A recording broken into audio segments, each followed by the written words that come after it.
Thank you everyone for coming. I wanted to walk you through the story of Educate Girls. We've been around for about 10 years, and I wanted to do it through a little girl.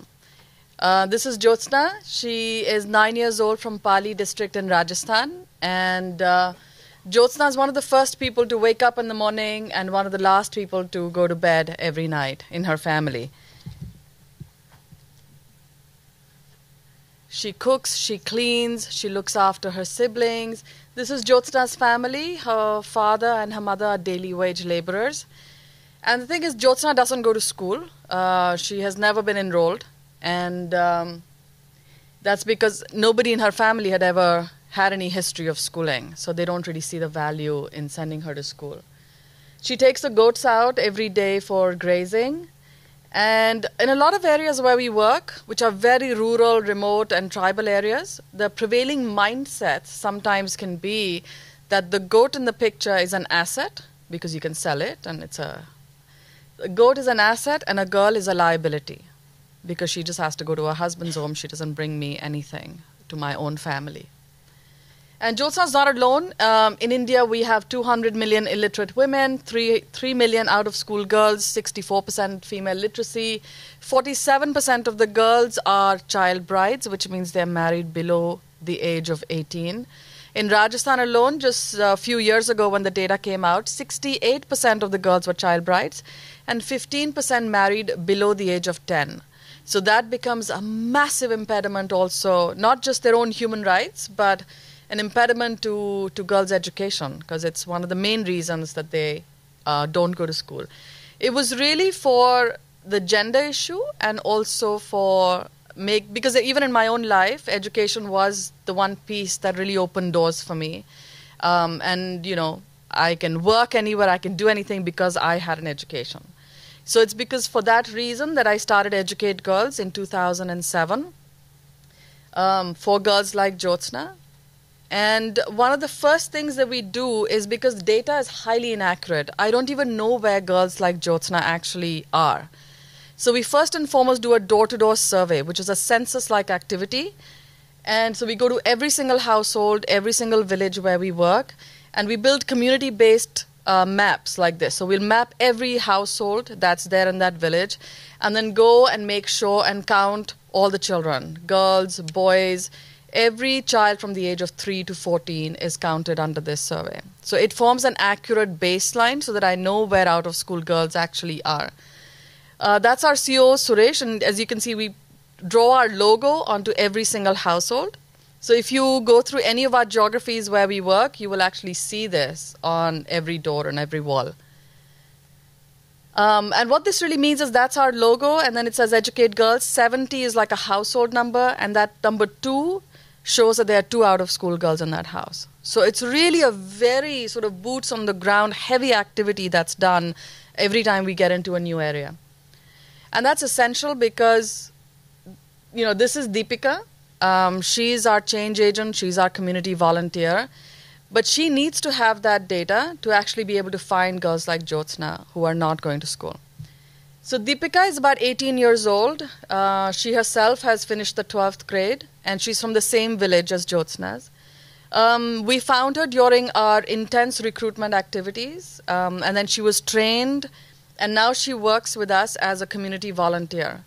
Deepika is not paid, so it's an unpaid volunteer. She only does it because she really wants to make sure that all girls in her village are in school. So after she was trained, Deepika went door to door and she found Jyotsna and talked to her parents about sending her to school. They didn't agree, so she went back. They didn't agree, she went back again. It just didn't go anywhere, so she finally called for a village meeting. And here she called the village head, headmasters, teachers, other parents who are sending or not sending their girls, and actually started the whole community mobilization piece. She went through several iterations of village meetings, sometimes neighborhood meetings, and individual counseling to finally be able to convince Jyotsna's parents to enroll her. But she didn't want to leave it to chance, so she actually handholds the entire process. She makes sure that the paperwork and everything is done so that that doesn't fall through the cracks. But enrollment for Jyotsna, for her to be inside the school, is really the first step. If she doesn't stay in school and if she's not learning, then everything else would be kind of worthless. So we actually train Deepika, our team Balika, on classroom management, on pedagogies, on a learning enhancement program so that she can come inside the classroom and actually teach. And this becomes gender neutral for us because all the children, girls and boys, go through our learning program. And here you can see Deepika's working with Jyotsna in the classroom. One of the other reasons that girls drop out of school is because the infrastructure is not girl-friendly. When I first started working in Rajasthan, only 40% of the schools had a girls' toilet. You know, I have 2 daughters. I would not send them to school if there wasn't even a bathroom for them to use. So one of the other things we do is we work with school management committees to actually do an audit of the infrastructure that's there and what else is required. That's our school assessment audit tool, and it's very intuitive. It kind of says everything that the government should be paying for. There's a boundary wall, classrooms, teachers, teaching learning material, all of those things. And then the community grades it in a traffic light kind of thing, red, orange, and green, to saying, do you have a toilet? If you do, then it's a green, and if it's working. If you don't, then it's a red. So that way we're actually able to do a community audit and figure out what are the school improvement plans that have to be made. And then through our volunteers, we actually try and make sure that that infrastructure gets built. Deepika is not alone. These are our Team Balika volunteers. Right now, we have close to 11,500 young people on the ground who are working at a village level to change the situation for girls' education. And it's incredible that 60% of them are young men. And they're all between the ages of 18 to 25, young men and young women. So 11,000 plus Team Balika have brought back 200,000 out-of-school girls, just like Jyotsna, back into the school system. And they've improved learning outcomes for about 650,000 children. And in the last 10 years, we've reached about 4.9 beneficiaries. That's all the children that we work with cumulatively. So really, what are we doing? We're mapping, we're finding out-of-school girls. We're working on behavior change, that norm, shifting the norms to saying, from girls not being allowed to go to school to really changing mindsets to making sure that the community is agreeing to send them to school. Supporting infrastructure, creating an army of gender champions. And this is where the real sustainability of the model is. Like, people like Deepika are not getting paid. They're mission-driven. And if you create 11,000 young people on the ground, whether or not Educate Girls is there, you have an army of people who are going to speak up for the girl child. And then doing life skills and actually improving learning outcomes. So our last 5-year plan was really about scaling up to 15 districts across Rajasthan and Madhya Pradesh, reaching around 27,000 odd schools. And this coming year, we would have overachieved against that plan. So we've done really, really well. Just this year alone, we're in 15 districts. And this one slide, I wanted to kind of just walk you through how the unit economics works on this program. So the government of India is spending around $24,000 per year on a village school, right? Every village school for teacher salaries, midday meals, books, infrastructure, everything. The government is spending $24,000.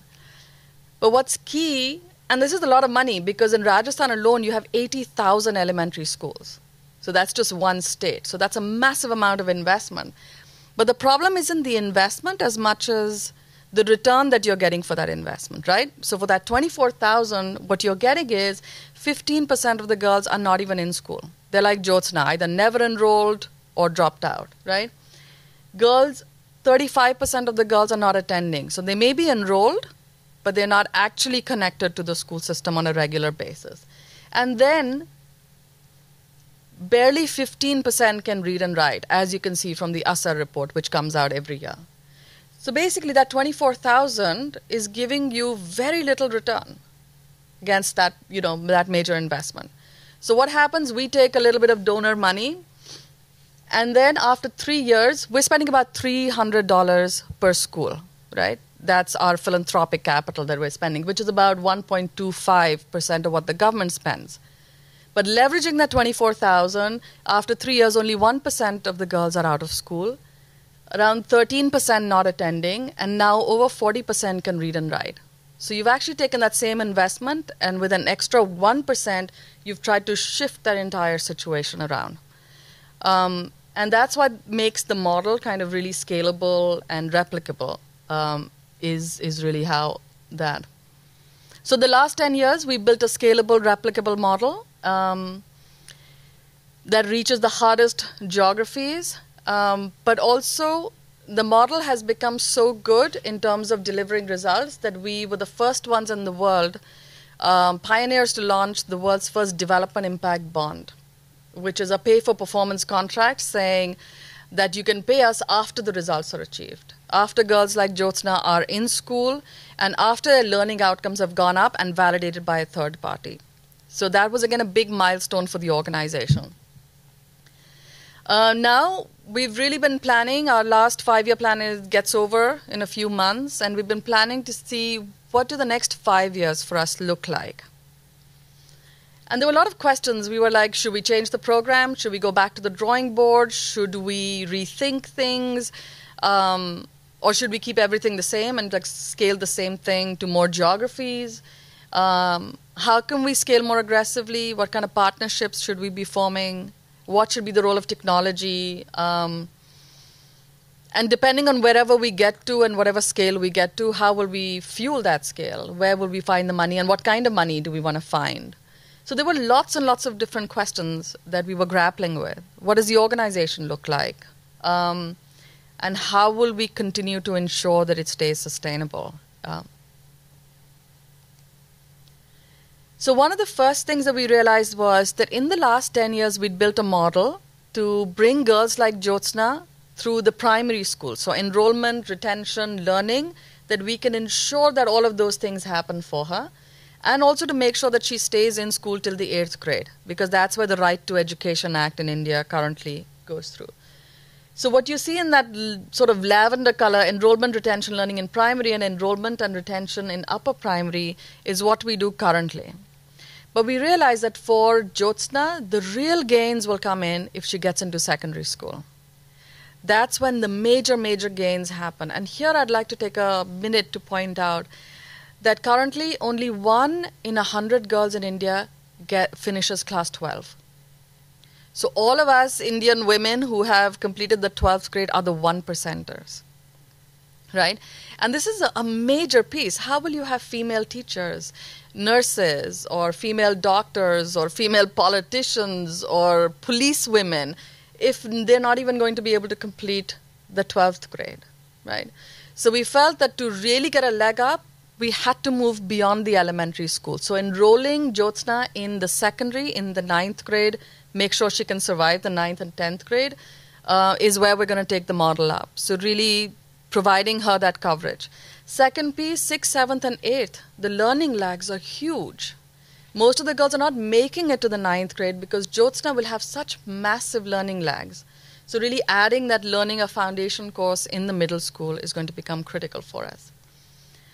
With that, also in terms of geographies, we figured out that Rajasthan, Madhya Pradesh, UP, Bihar, your sort of Hindi belt, is where the patriarchal mindsets are strongest, where the highest numbers of out-of-school girls, and really absolutely the most difficult situations.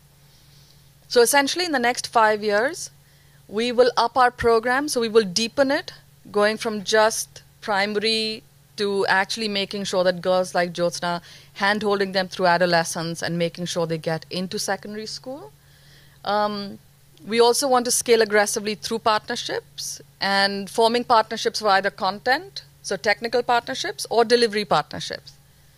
Technology, 2 pieces in technology, and we're doing some very interesting things. One is using technology for our own operational efficiency.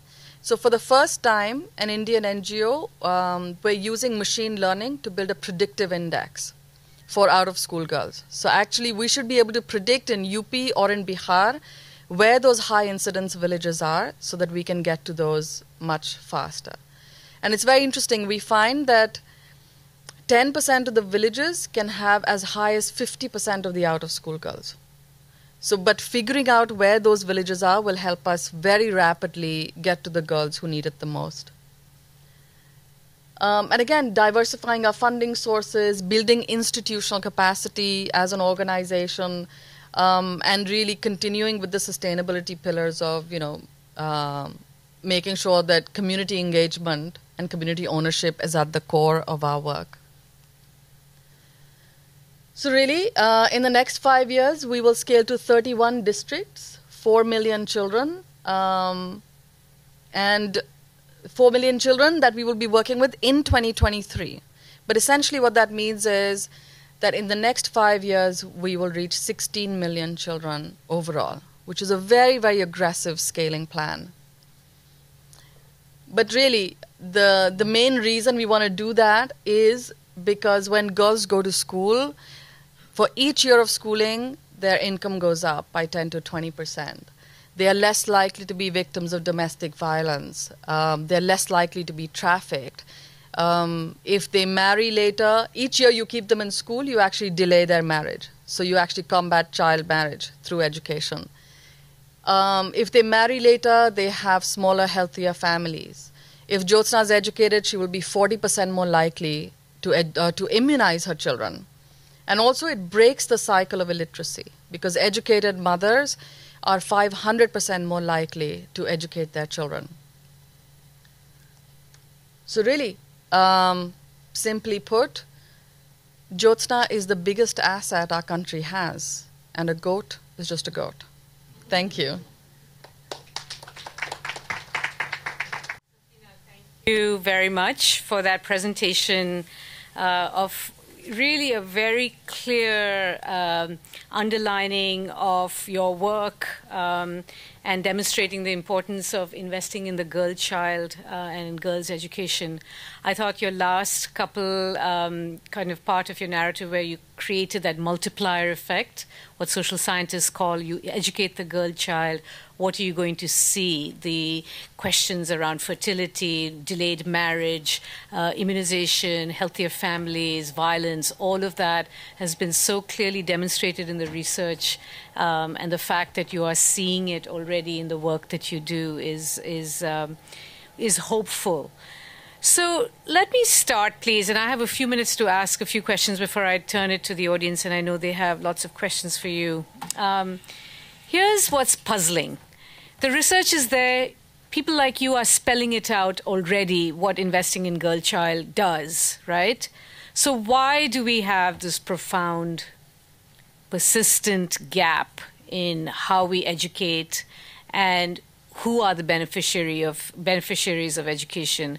So I wonder if you could very briefly just highlight a few obstacles as you see it, both that might be structural in nature. Clearly, the poverty question is a big one, but also any cultural values that you see. I mean, this is obviously a very sensitive topic. I don't want to at all attribute somehow there are entire cultures who don't see education as a value. But I wonder if through your fieldwork and your boots in the ground approach, you've seen some of these kind of impediments come out.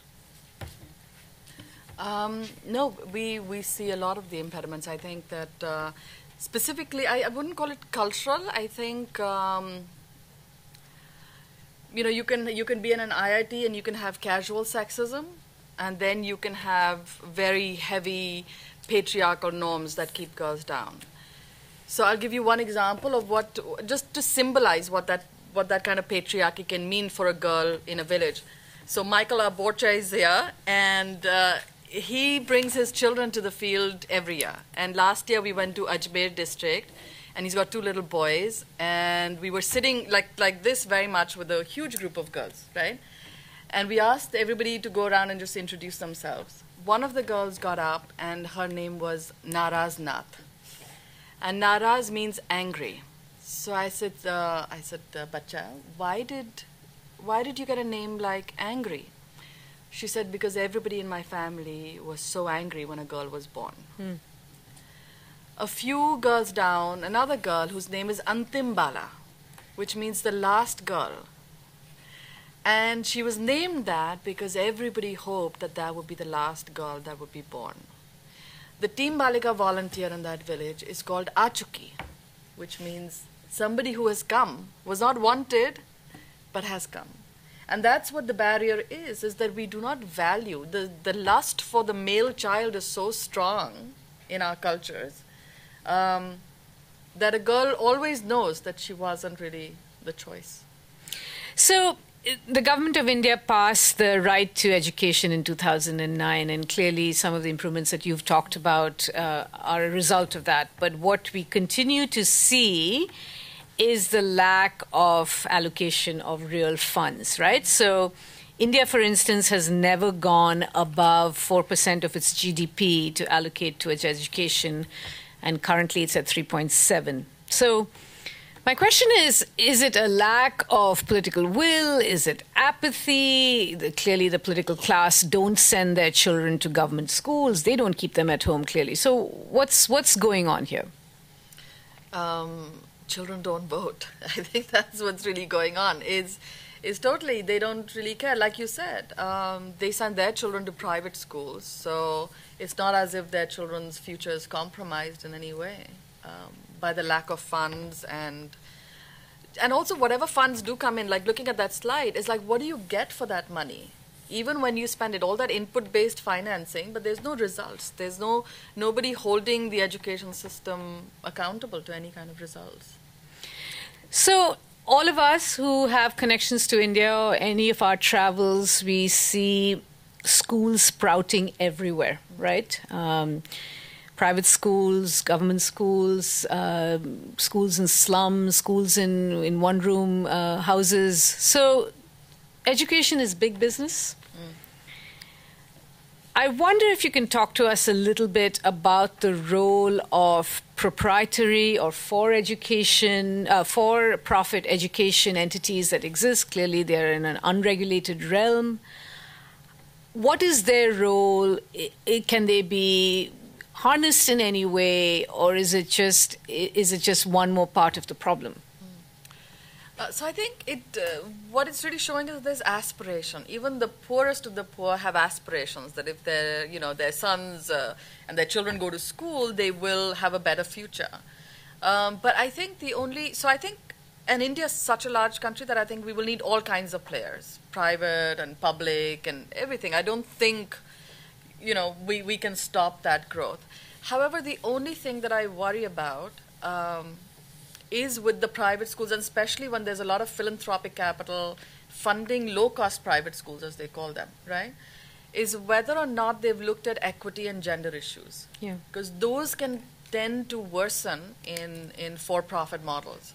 So if you're poor, economically poor, you are actually the most needy, but you may be left out of that system. And then also, if parents are not ready to send their daughters to a free government school, they're definitely not going into a private school. So the equity, and I see this a lot of the places, that all the low-cost private schools have a very skewed gender ratio. So those are my only two real concerns. Otherwise, it's great that they're feeding into the aspiration of the population.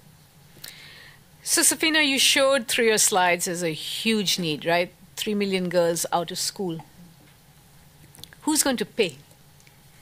How do we finance this enormous need that exists? The government of India, obviously, as aspirational as it is to be a major player on the global stage, and we see that through the Prime Minister playing a role at Davos as a keynoter a couple of weeks ago.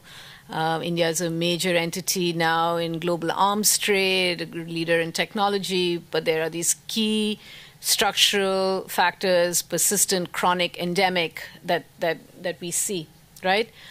Who's going to pay for education of, as you pointed, people who are not voting, the girl child?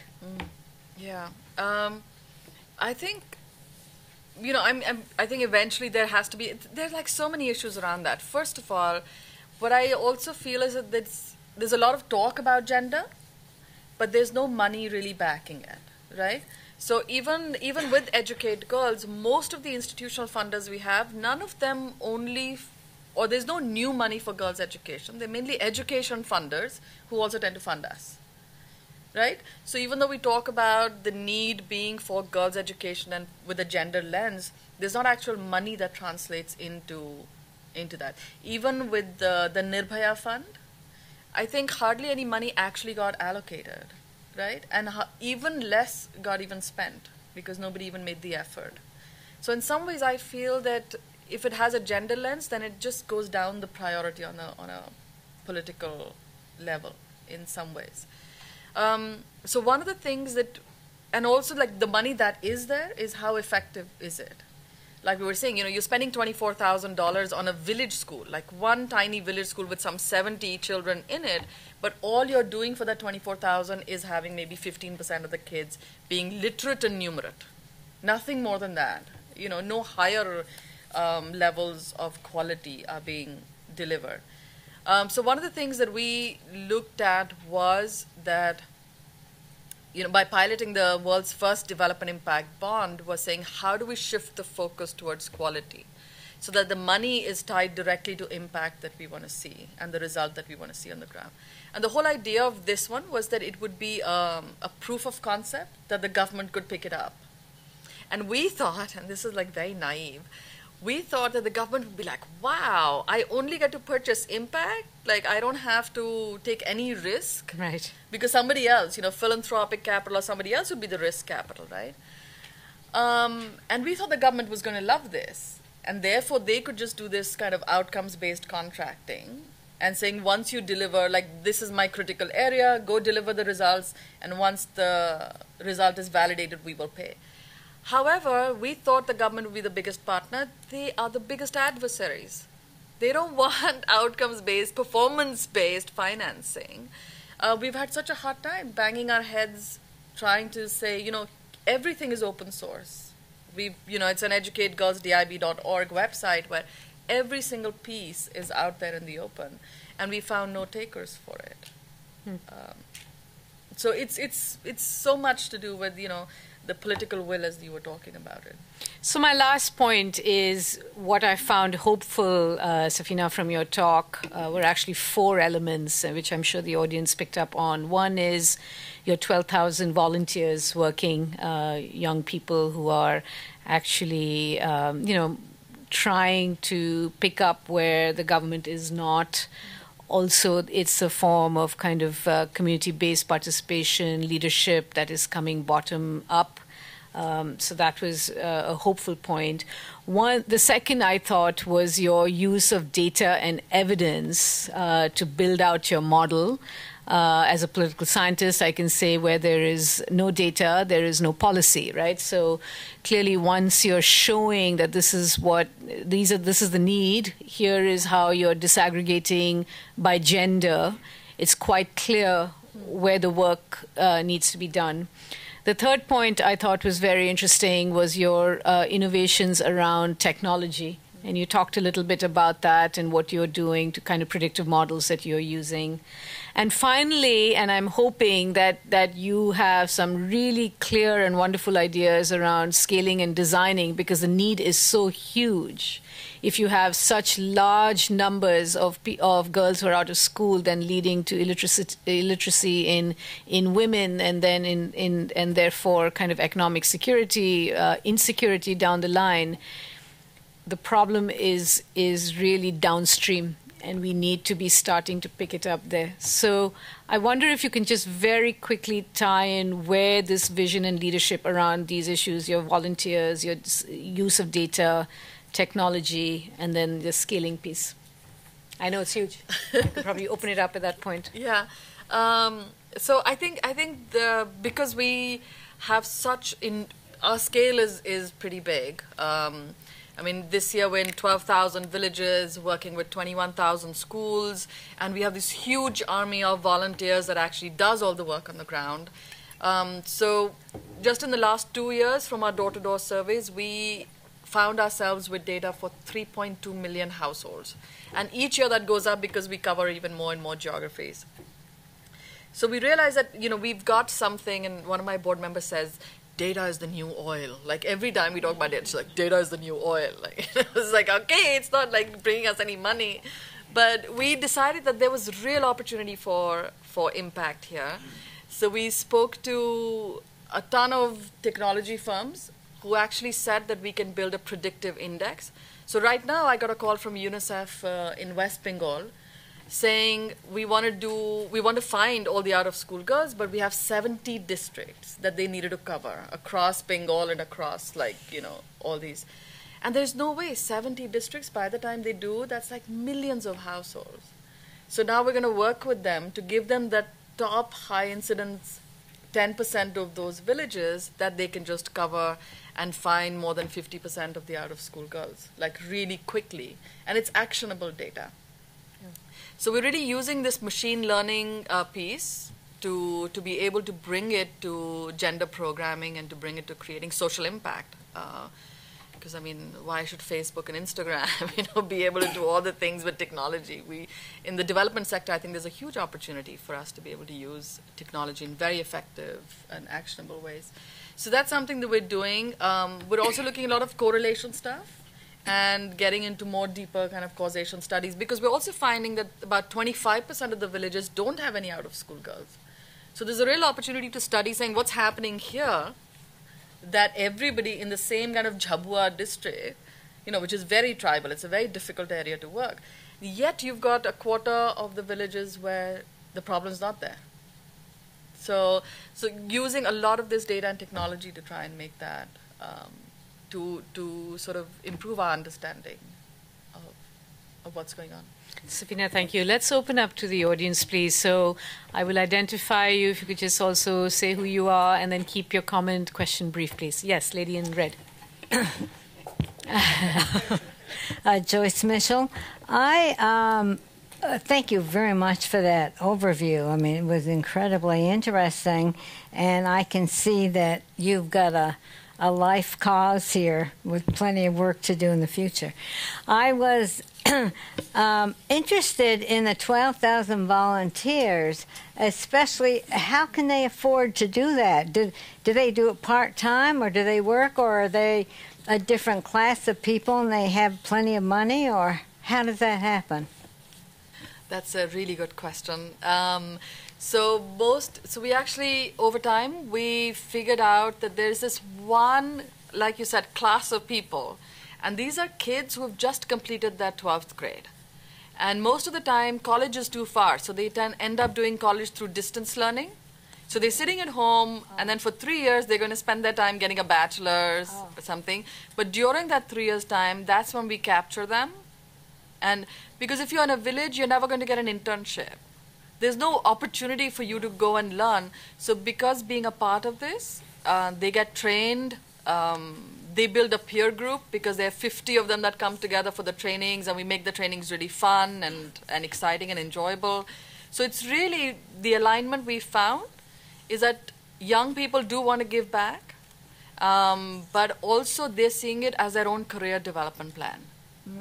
Makes sense. And that's what, and so they do it part-time. They're giving us about 10 hours a week. Right. And we ask for a 3-year commitment. And with all those young men amongst that, working only with the girls, what kind of protection is there? I would think that sexual aggression would be a major problem. Yeah. So all of our Team Balika volunteers are actually vetted quite deeply, and then also we get permission from the community saying, this is the person who wants to volunteer. And in a village, they generally know, each other fairly well. So the community has to give us sanction saying, yes, this person is a responsible individual, first and foremost. So there's a lot of kind of reference checking, as you may say. The second is that we do everything inside the school. So we don't run an after-school program in a separate facility or whatever. Everything is inside the school so that things are safe and really looking at the child protection issues. Thank you. Question. Yes. Yeah. So hi, I'm from Jaipur, Rajasthan, and studied in a girls' school.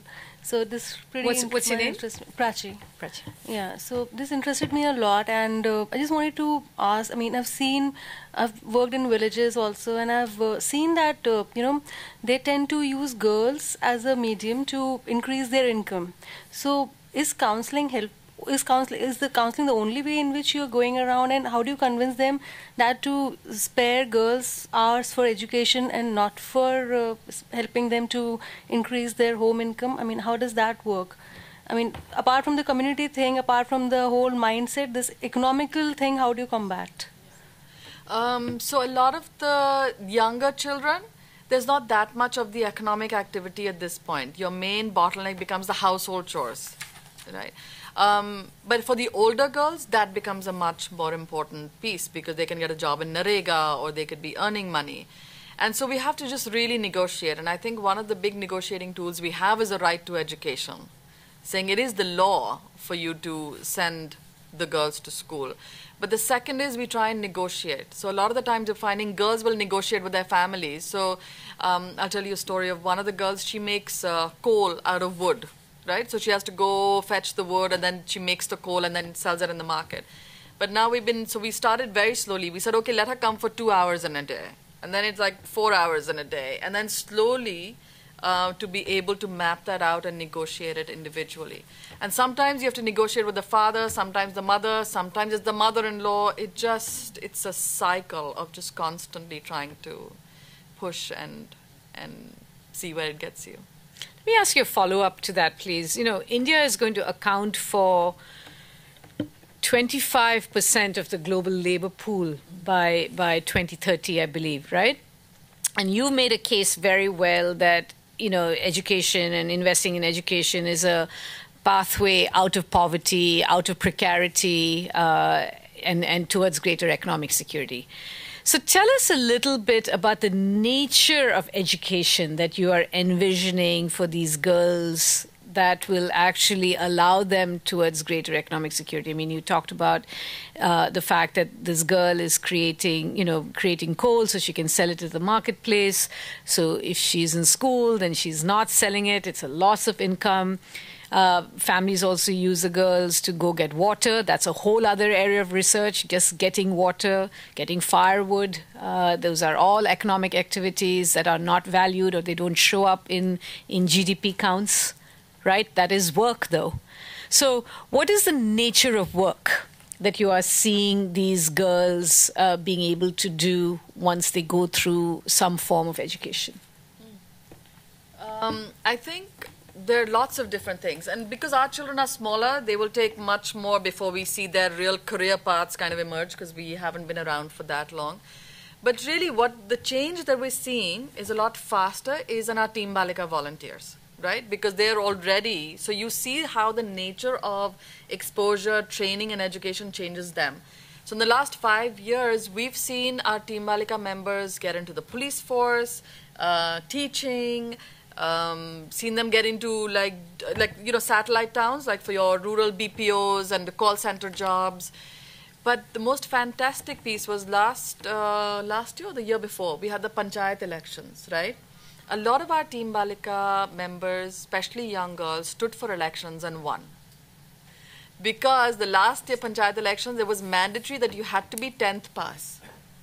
And very few girls in a village are actually 10th pass.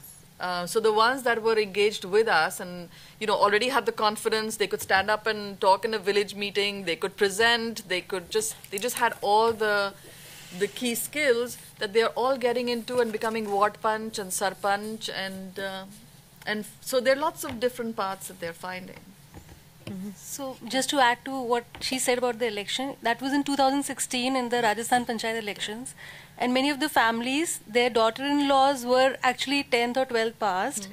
And all those families, actually, they were so proud. Okay, we have at least a lady who's studied. And they actually made that person stand up for the election. And it was the only daughter-in-law who won it. So suddenly her position just got elevated in the family. Absolutely. I mean, that's there. Yeah, question at the back. Could you actually maybe use the mic in case they're taping it or something here? And if you'd identify yourself, please. Hi, my name is Bhagirath and I'm from Columbia University here. I had a question related to the point that you just made. So these girls who are able to get jobs in the police force or in the panchayat, is there a demonstration effect being created in the families? Mm-hmm.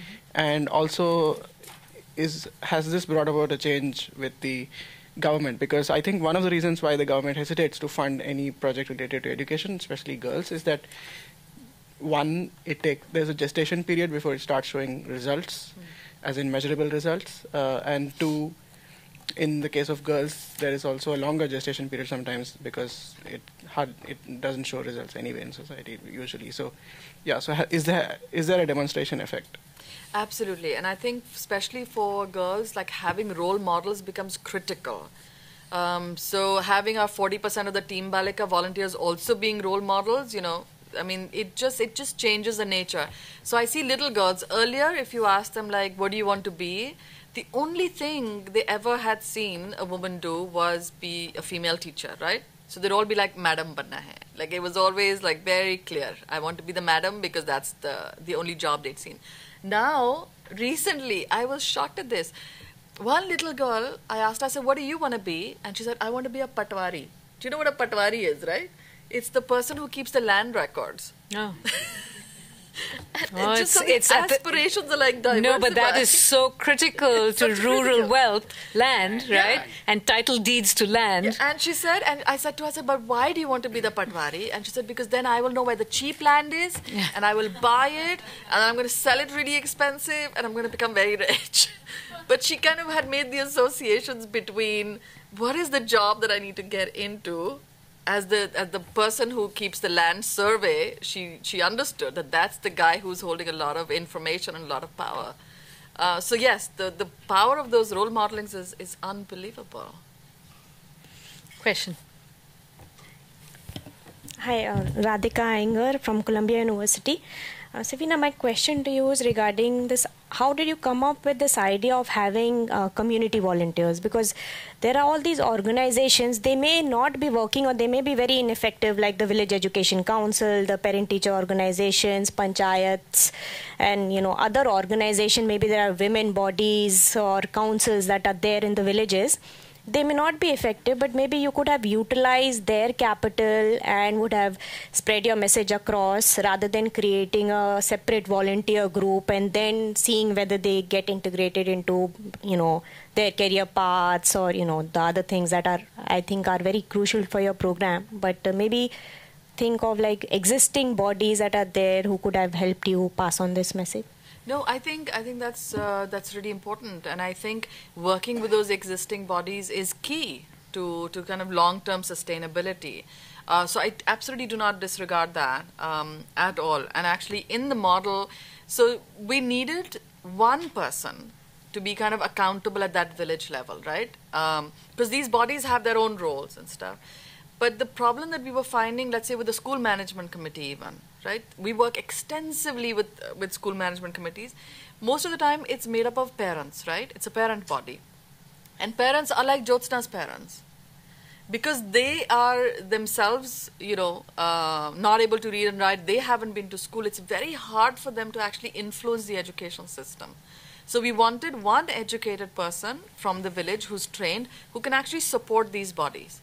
So what the Team Balika volunteer is doing is working with the school management committee, which has parents, so they want the best in terms of the school, but they don't feel completely empowered to be able to. So he or she will help them make the school improvement plans, will help them draft it, will help keep the minutes, will read out the minutes and make sure that the body becomes a much more transparent and accountable body. So that's the role that the Team Balika volunteer is playing. The second point was that because we wanted somebody to come teach in the classroom, we needed a much more educated person who we could train for, and where the parents just would not be able to do that.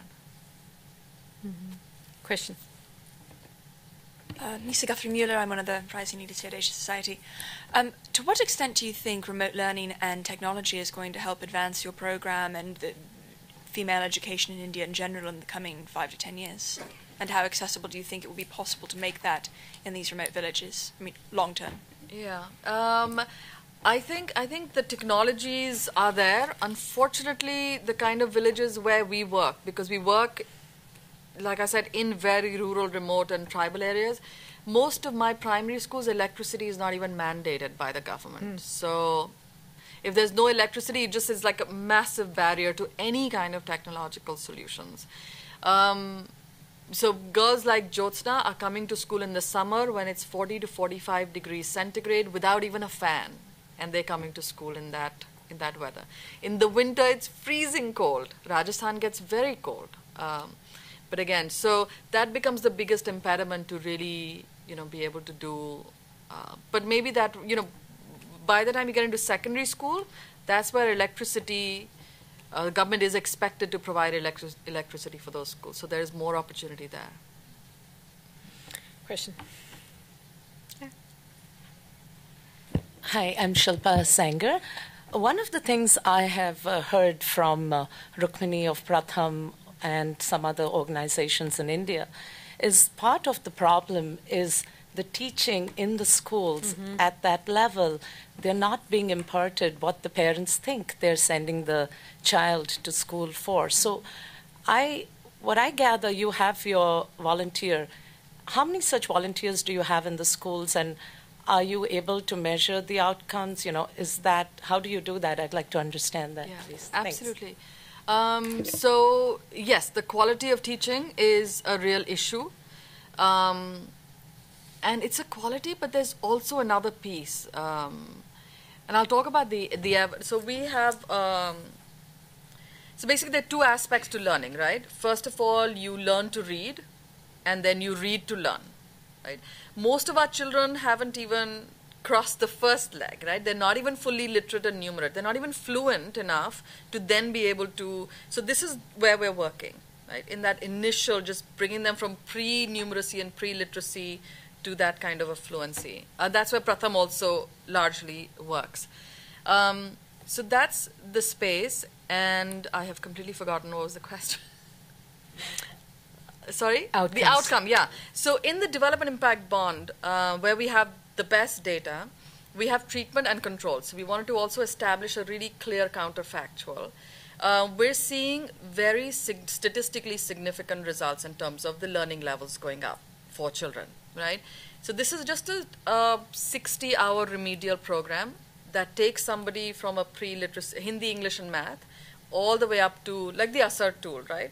Reading with fluency and being able to do basic, like division and addition, subtraction, multiplication, etc.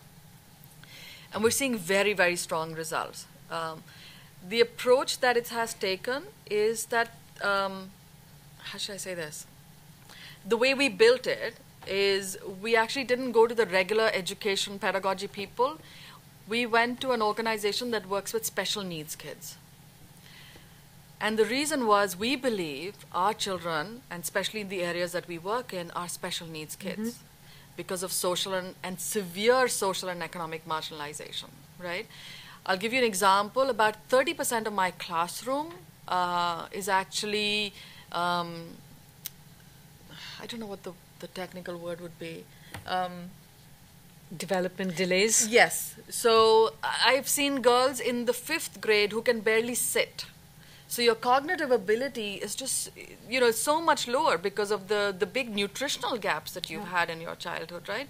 So how you absorb. So some of it is the teacher process, but I don't think there's enough data to actually look at how much of it is also just the marginalization, the social and the economic marginalization. So actually this content that we built was very much saying, let's assume that these are special needs kids. And then how do you teach them with these micro skills? So, for example, a lot of our kids can't do subtraction with carryover. And that's because the micro skill of recognizing place value is missing somewhere. So we had to build this whole curriculum out looking at each and every step. So if you're going to teach about, photosynthesis, you wouldn't start with saying then they develop chlorophyll and then this happens or whatever. You would start with saying what is a leaf? What color is a leaf? And then building it up slowly to a particular concept.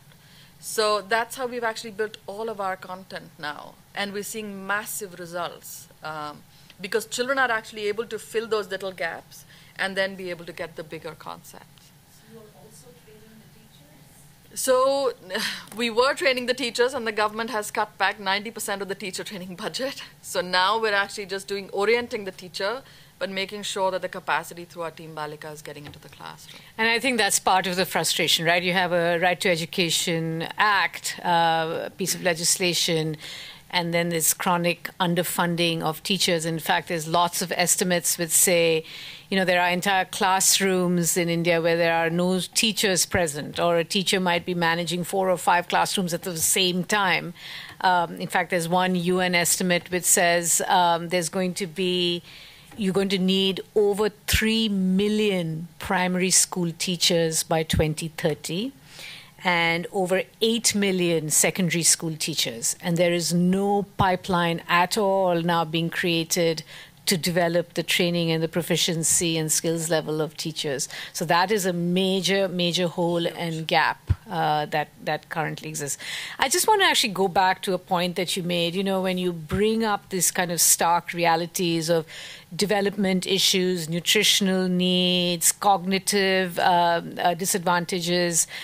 This is not just problems in India. We face all of those issues in New York City when we think about poor districts and poor neighborhoods right here, right? And we look at educational needs of our poorest children in our most vulnerable communities. What researchers have found, it's not just a brick and mortar, it's not just a school, whether a school exists or not, whether there are adequately trained teachers, whether there are wraparound services. It's not just a child coming to school at 8 o'clock in the morning. Have there been meals provided for this child? Where are they going to go home to? Last year, New York City found that there were 100,000 children who are going home to homeless shelters at the end of the school day. So clearly, the learning that can happen is already very dismal. And then you have children without adequate food, right? And then they're going home to very insecure housing. So the questions around housing and food and its impacts on children's learning. And then, of course, in a city like this, all of that, those disparities break down around racial lines, yes. Right? So our black children, our children of color are the most vulnerable children because they live in the poor communities. So, which leads me to asking you, we've talked about poverty, we've talked about girls. Tell us a little bit about what is going on in India's most vulnerable, which are poor minority children and poor minority girls. Well, nothing which is really good. I think the marginalization just gets deeper and deeper. And especially so most of the minority girls are going into madrasas, right? Religious schools, yeah. Yeah, they're going more into religious schools, if they're going into schools at all. I think the child marriage rates are very high. So I think the vulnerabilities for them are just much higher, the way I see it. A lot of the areas where, I said it's mainly the religious schools which are serving them. So they're not even mainstreamed into the regular government schools in some ways. Question and then question. Shukanti? Yeah. Well, it's actually a comment. If you would just identify yourself, please. My name's Shukanti Ghosh. Fortunate to know Safeena well and educate girls very well. So to answer your question, the other thing that the government of India is doing is it actually runs the world's largest midday meal scheme. Yeah. Right. So the problem is endemic in India. If you really look at the marginalized sections of society, the government actually provides meals, midday meals, for 27 million children every day.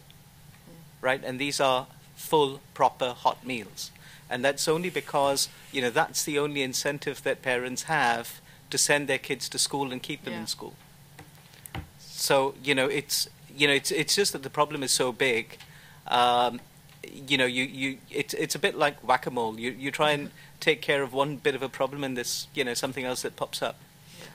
So, but, the education piece is there. I completely agree with Safeena.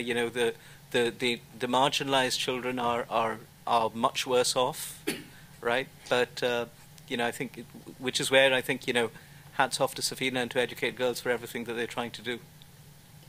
Shyamaji. Question there, and then question here. Can I actually pick up on Shukanti's comment? I mean, we talked about data, right? Yeah. The importance of data, and you said early on, your question was like, who'll pay for this, right? I mean, the cost. So one glaring data is like Safeena is like one of the PowerPoints. So it's like 24,000 per school that government is spending versus $300, right? How, I mean, and we talked about changing the culture, the mindset, right? I mean, and you talked about how the government has reduced the teacher training or something. Training budgets, yeah. But I think that's where, so in Madhya Pradesh and Rajasthan, how receptive are they to the work that you're doing, you know? Because I think that's the data, right? 24,000 per school versus $300. I mean, how, it's so stark. I mean, look at the number, $24,000 and $300. So how do you change, I mean, are they receptive to your initiatives, and have you worked on changing their mindset also, the government, right? You know, midday meal, but that 24,000 will go a long ways. Yeah. No, absolutely. Yeah. And so in terms of working with the government is a strange animal. You know, sometimes everything can go. And Shukanti actually was helping us he helped us establish a whole government relations function within Educate Girls, because he was like, you have to do this and you have to do this right. But so, for example, in Rajasthan, we've had one of the districts, Chittorgarh. We don't work there directly, but we had a collector come up and say, I have all the manpower, but you just give us all the technical support and we will do it. And it's worked out beautifully. He's put his people on the ground. We've done the door-to-door survey. Our learning curriculum is being implemented by all the government school teachers in the schools there. That's because of his leadership. So sometimes if they really take the initiative, it's fantastic when the will is there, right? He's made a WhatsApp group and he's on the WhatsApp group. So he's like, watching if the teachers are doing it, what kind of questions are coming up, and we're there to handhold and problem solve. Madhya Pradesh, we've seen, sort of good. And then some places, I've been in Rajasthan for 10 years, but every time I go into the government office, they'll be like, and you are? And I'm like, oh, I was here last week. It's like a goldfish. Like, you just kind of like you go around the bowl once and you're like, oh, what a great world. So sometimes it really feels like that. It's a head-banging role. You have to keep doing it. So question there. Thank you. Hi, my name is Laura. I work at General Atlantic, and I'm part of the Asia Society Rising Leaders program. I had a question around partnerships. You briefly mentioned that was one of the strategies that you are looking to build out, looking down the next 5 years. Curious to hear, any examples of particular organizations that you are, looking forward to work with in the future, or any organizations that you've worked with and partnered with in the past. Yeah. Thank you. So basically, we are looking at several. So some of them are kind of technical partners. So like technology, we have a partner company that helps build our mobile apps. We have an Educate Girls app that you can download from Google Play Store. Each of our villages is geotagged. So really sort of building all of those capabilities within the organization. We have a partner for that. Even the machine learning is a partner organization in San Francisco.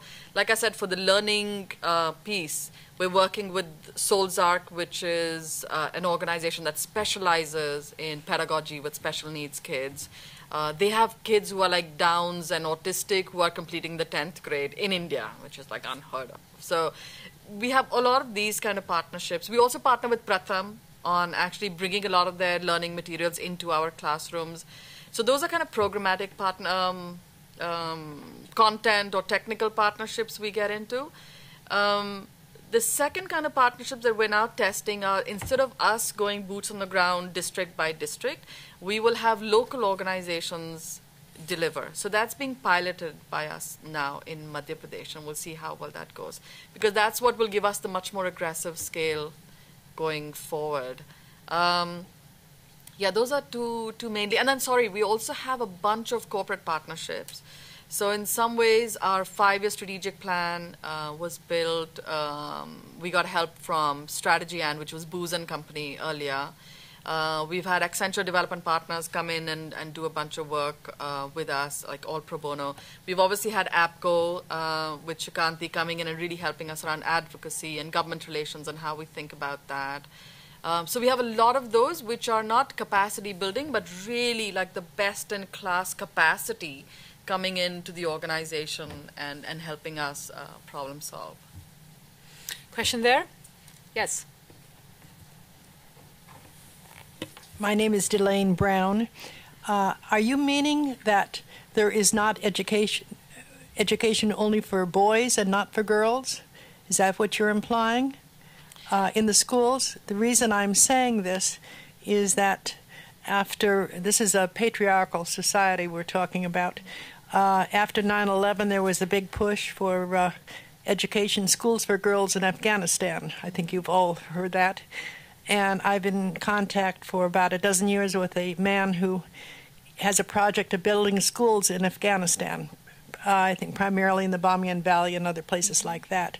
But he said if I went in and said, I'm just building girls' schools, I would get nowhere because there would be resentment that if they have a wife who is more educated and he's not educated, and that there could be some bad situations there. So he goes in and asks them, they have a meeting before, and what they contacted, we would like you to build us a school. And I think he's built around 40, 60 schools there, something like that. And they asked them, what kind of school do you want for girls? Do you want for boys? We want to discuss what you want. And there get some agreement. But if he went in and just said, I build girls' schools, that would be a non-starter. So I want your comment. Yeah. No, so actually, just to clarify, we work in existing state schools, but we work in critical gender gap geographies. So these are, and India is a big country, so I'm not talking about Kerala, which has 99% female literacy, or other states which don't have a gender girls' education problem as much. I'm talking about the most critical areas, your Rajasthan, Madhya Pradesh, UP, Bihar, where a large number of girls are out of school. So for example, Pali, where Jyotsna's from, has a 19% gender gap. Right, so those would be and there it's patriarchal mindset because there is a school in every single village. So we're not building schools, but even within a school within a kilometer of you, if you're not sending, then it's a mindset change issue. So really, I mean, I see the solution for all of this and for educate girls to be out of business would be that India woke up tomorrow and believed that its sons and daughters were equal. You wouldn't need educate girls, you wouldn't need, any of us doing anything. And really, it's just up here. And So if there's they're a magic taking care of the powder to boys, just make just the people girls aren't change going. that. Sorry? They're taking care of the boys. They're both. It's just that the girls are being kept home. Yes. It wasn't that the facilities aren't there. Exactly. There's Okay. a school So there are that's programs everywhere. within brick and mortar buildings, right? So they're pushing in programs. Okay. Yes. Use the mic. No, it's being taped. I think. Hi, I just wanted to add on to what you were saying just now. The schools are co-ed, most of them, especially at the primary level.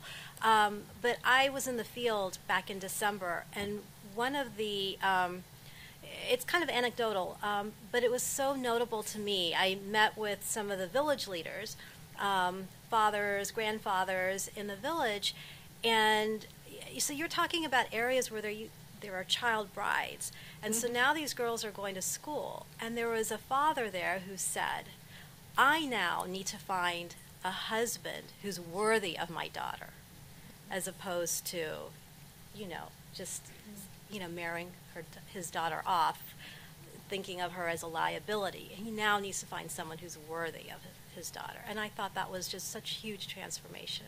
So, yeah. Yeah, question.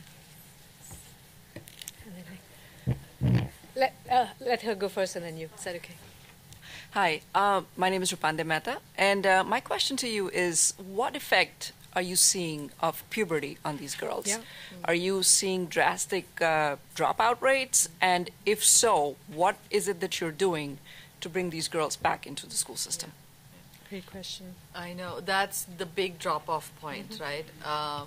So for girls like Jyotsna, the minute their period comes, they're married off, or some of them are married off even earlier, but they get transferred to their husband's home the minute puberty happens. So I think that becomes a very difficult point. Also, just the control over a girl goes up exponentially the minute she's 12 or 13, right? And the primary thing everybody, and so for example, we were in a village where a large number of girls, there were almost 40 to 50 girls of the adolescent age group that weren't going to school. And so the government gave them bicycles, and they were still not going to school. So we'd gone there and we were like, but now you have cycles and it's 3 to 4 kilometers away. And they said, Madam, you don't understand. If we get on a cycle and go across the village, first of all, everybody thinks we're going to run away. You're going to elope. Like, that's the primary fear is bhag jayegi. She's going to elope. I was like, how far is she going to go on the bicycle? For God's sake, But that's, and then secondly, she said everybody will say, dekho kaise ud rahi hai. Matlab that she will be branded as a loose character. And so half the time girls at that age are just guarding against this kind of thing about, I've spoken to girls who say beyond 5 o'clock in the evening, they're not allowed out of the house. They've not seen what the world looks like outside of their home beyond a certain time period. So it gets just very, very difficult. So we've now started, like I said, as part of this plan, we have an adolescent girls program where we're only looking at that piece and then making sure that the girls are getting into secondary school and really, battling with the mindsets, which are much harder for that age group. So we have a couple minutes left. Question? My name is Virginia Ferval. This may be way too general, but I find myself wondering what impact this is having, the education of girls suddenly in some of these villages, what impact it's having on boys and how they feel about themselves and their attitude towards their sisters or towards girls in the classroom. Can you speak of any experiences with that? Sure. So one of the things that we're doing now as part of the adolescent girls programming as well, because one of the other big impediments becomes when boys are, whistling at them when they're walking to school or stalking them, they think it's being very romantic, but it's like deeply threatening behavior, right?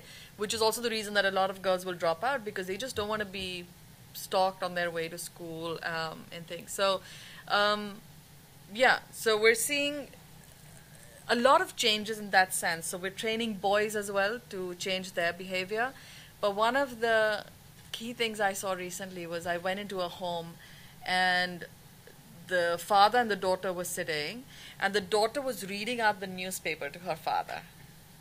And it was such that moment, where you suddenly see the dynamic and the father looking on really proudly and he's like, read about that or read more about this or...